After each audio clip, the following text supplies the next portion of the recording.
One of the hardest things you're ever going to do in life is figure out what good enough looks like for you. What enough looks like for you. What a good life looks like for you without comparing that to someone else. I think about this because I was talking to my brother recently and he told me his goal for retirement and how much he had saved. And we used a calculator to figure out if he was on track. And he's on track. He's doing great. And we were talking about my goal, and my goals are very different. And then he instantly felt bad about where he was, even though I'm where I'm at because I have a different goal. It was specifically a money goal because I have been part of the FIRE movement since my early 20s. It's something I'm very passionate about. And that's not something that he valued, which is fine. It does not make one of us better than the other. That maybe he didn't even know retiring was a number and not an age. But it made me think about how we compare ourselves in so many areas of life. Like, you could be a friend training for a marathon, so you're running 10, 20 miles a week, but I'm only going to the gym 3 times a week. There's no reason for us to feel inferior about someone else achieving something that is working towards their goal when it has nothing to do with our goal. I have no desire to run a marathon, so you're not going to catch me training for one.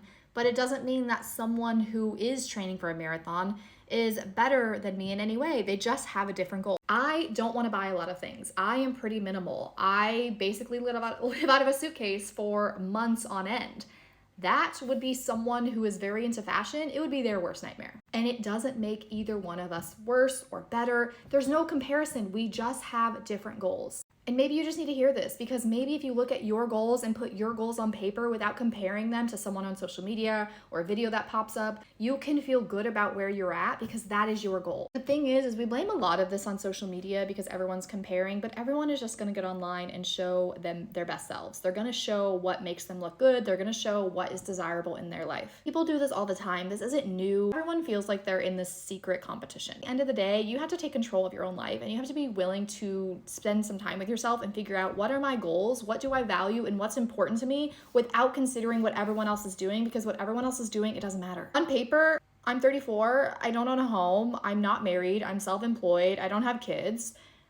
I'm a loser to some people. And is that met with some opinions or comments?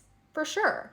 But those don't need to impact me in a negative way, because I don't really value feedback or opinions from people that I don't want to switch lives with. And when you are doing something different than 99% of people, how many people do you really think are going to relate to you?